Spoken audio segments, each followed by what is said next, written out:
Tom Lou, 6121 Palm Summit. A couple of questions, if I may.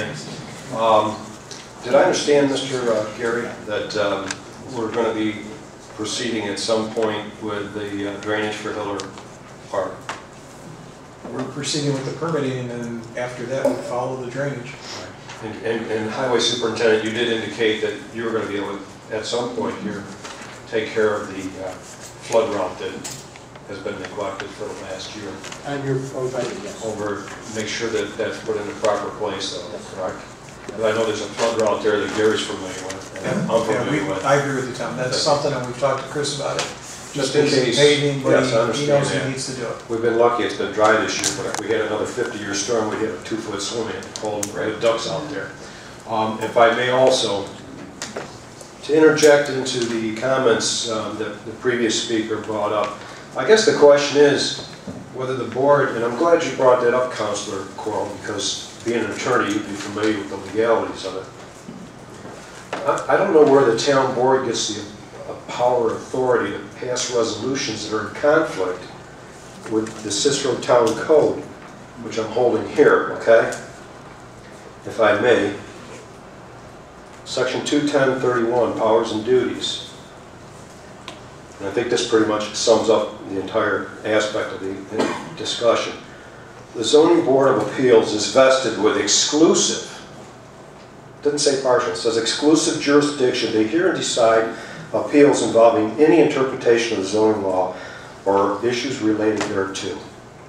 And Section B says, in exercising its powers, the Zoning Board of Appeals shall have all the powers set forth in Town Law Section 267, which we also operate under.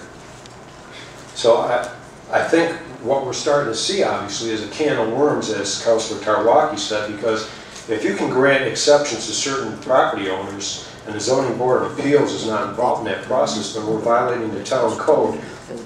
What's the sense of having a Zoning Board of Appeals to make sure that everything is done according to setbacks and according to the fact that they're not setting up a shed or something in a floodplain? Would you agree with that? Yeah. Well, why would we pass board resolutions that conflict with their town law? Jen, can you research that for us and find out exactly what we're supposed to do in the future? Absolutely. Thank you. And I'd like to know the reason why that resolution was passed. I don't have a recollection. I wasn't on the board then. And if it was passed in 2006, I don't have a recollection of it. And certainly Jennifer wasn't here at that point, but if we're paying our attorney, I'm not even going to throw a number out there, we know it's a few dollars. If we're paying them all this money, then why are they giving us the wrong information to have conflicts with our own town codes? That makes no sense to me. That's pretty lousy advice. I'm going to ask that we certainly make sure we get good clarification in the future, if I may. Do me a favor, Jen, okay? Just verify one way or the other. Absolutely. Thank I think you. it's premature to say it's bad because we don't. Let's see what it says. All right. We'll be very premature until we get the final facts. Mr. Supervisor, can I make a comment on that, Sure. please? I understand where Tom is coming from, but I think the board ought to take into consideration something relative to the Zoning Board of Appeals. The way that law is written in the code talks primarily about side yard variances, etc. We need to remember that the responsibility for utilities and drainage in this town is not the ZBA's or the planning boards. The utilities are the town board's responsibility. That's why these developers come in front of you and present the plans to the public. And what I'd be concerned about is, I know where Tom's coming from, and I agree with the ZBA and they should be involved, but we need to be careful that if it involves utilities, that you don't have another board making sole determination on that, because if they said it was okay to put it in the drainage easement, I mean, Jim, you and I have been through this on some issues with private property. I don't think the town board would agree with it. I don't think the planning board would agree with it. So it would have to be with the recommendation at least, or the concurrence of the town board, because you as a board are responsible for those utilities.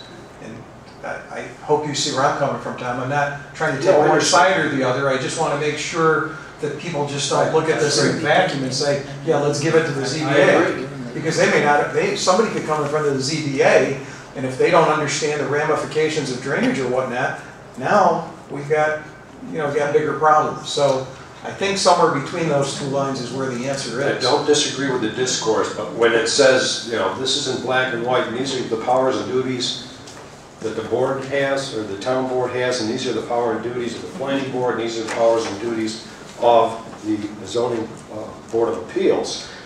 They basically, the only jurisdiction they have, now, if they get involved in special districts, I'm not sure, but they have the jurisdiction to make zone changes in the town, but they can't, they're not supposed to inflict their comments or their preferences to the planning board, nor the zoning board of appeals. That's why it's an appeal board.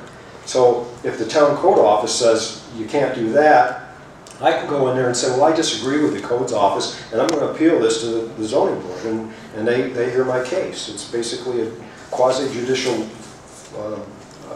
application at that point. And I hope we get it resolved at some point, because like this lady is going through, we don't need to continue to have this kind of conflict within the various town codes.